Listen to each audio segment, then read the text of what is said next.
Today I want to talk about churn. What is it? Why is it bad? How to measure it? And how to stop it.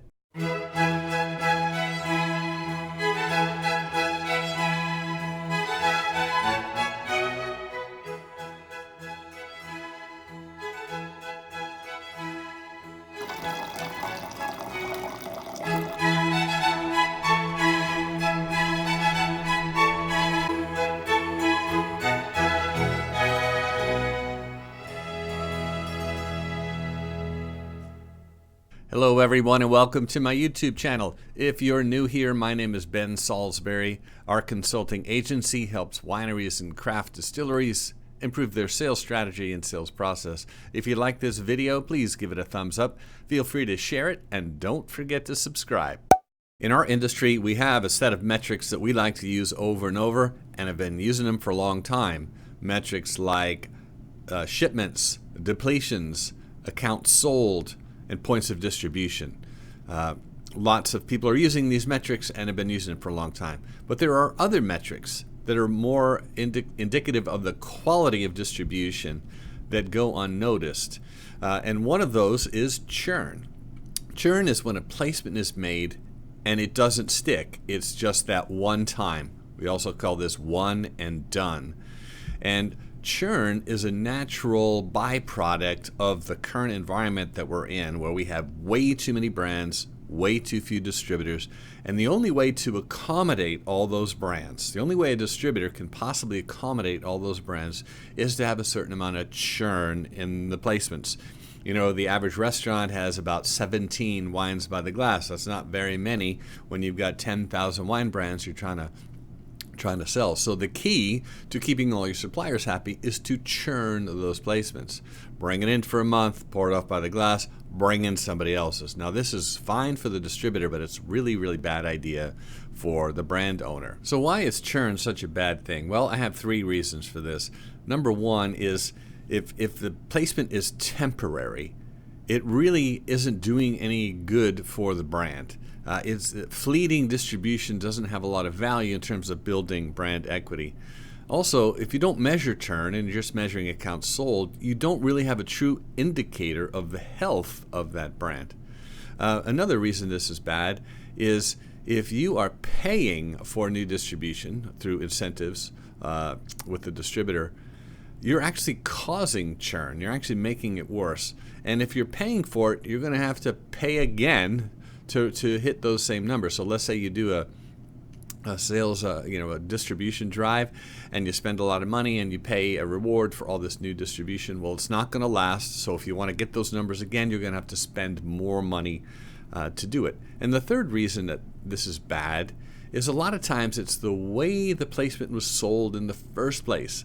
The restaurant or retailer isn't necessarily bringing it in because they're big fans of this brand or they can't wait to introduce this brand to their customers. No, it's often something else that's bringing it in, the pressure or an incentive or a favor or something. But this is just not good for the brand at all. So there are multiple causes of churn, and one of them I've already mentioned, which is this natural pressure of having way too many brands and way too few opportunities to put those brands in distribution. The distributors are often faced or forced to institute churn in order to accommodate all the goals that they have.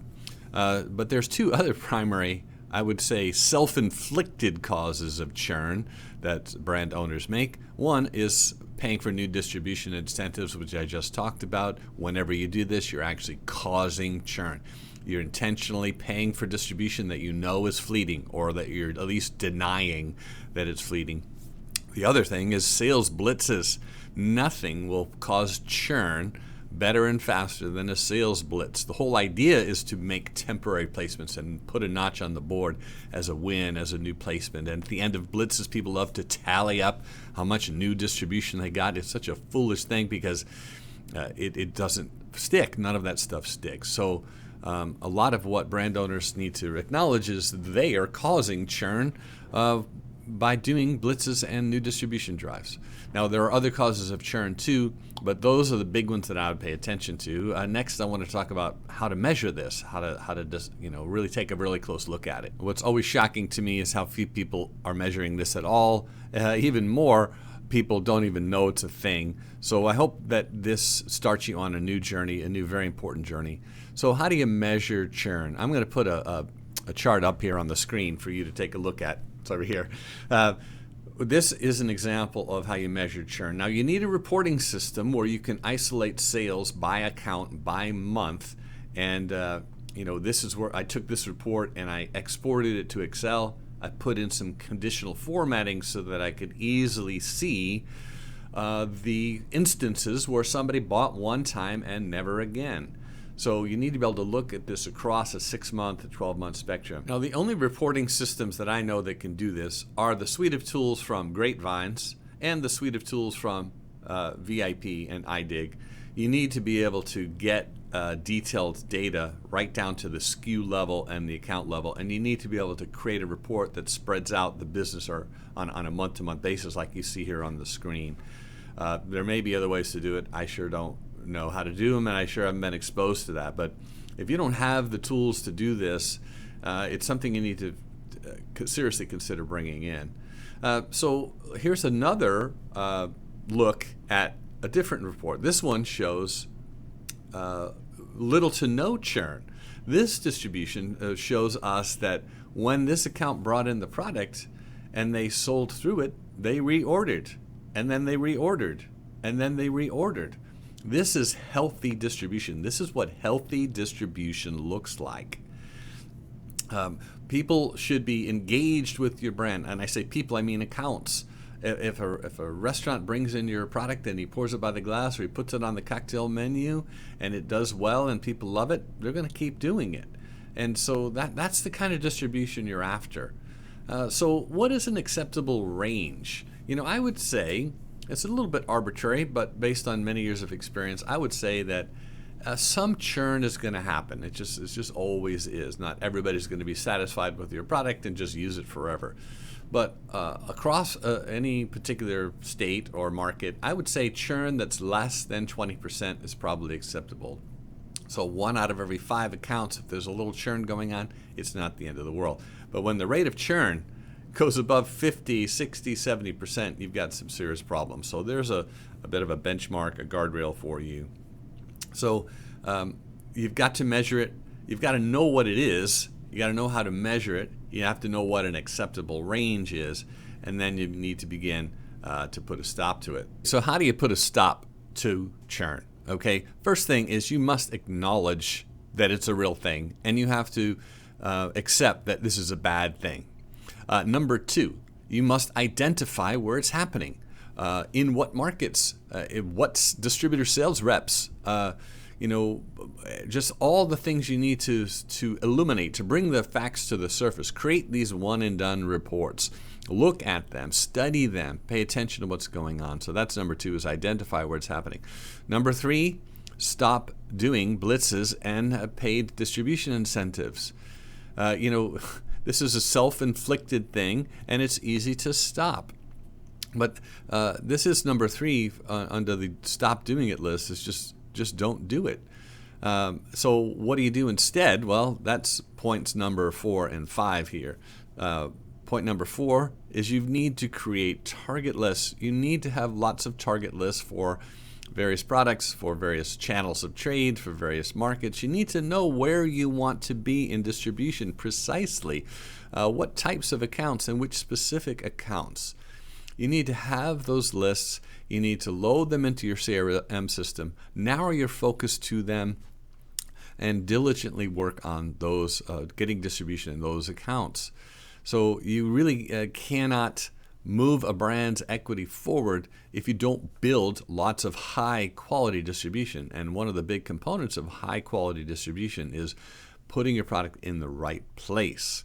And then the last thing I'm going to say, which is number 5, is when you make a placement, make it based on a relationship. Make it based on adding some kind of value to the relationship.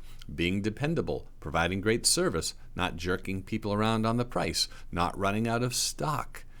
Well, placements that are built on a relationship as opposed to this transaction where they just bring it in and pull it out, these placements tend to stick. There's a whole philosophy about how to create placements that stick, but the whole thing centers around bringing something of business value to the relationship. It takes time to develop a relationship.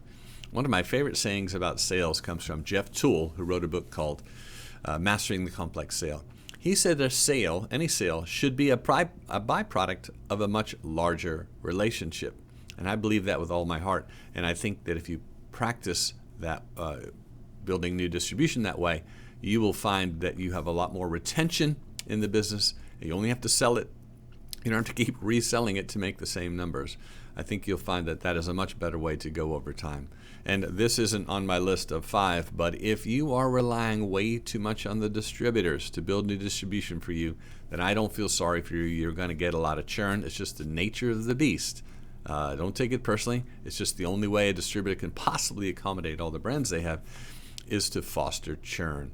So if you found this valuable or eye-opening and you're interested in learning more about what else should I be measuring besides shipments, depletions, accounts sold, and pod, I want to point you to a free course that I have online called The Modern Playbook for Wine and Spirit Sales. It's free.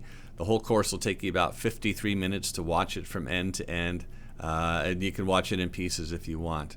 But this measuring the right things is one of the 4 core pillars of this philosophy of running plays out of the new and modern playbook. So we'll put a link in the description for you to check out this course. More than 70 people have already taken it. More take it every day. I invite you to take it too. Check out the link. Thanks for watching.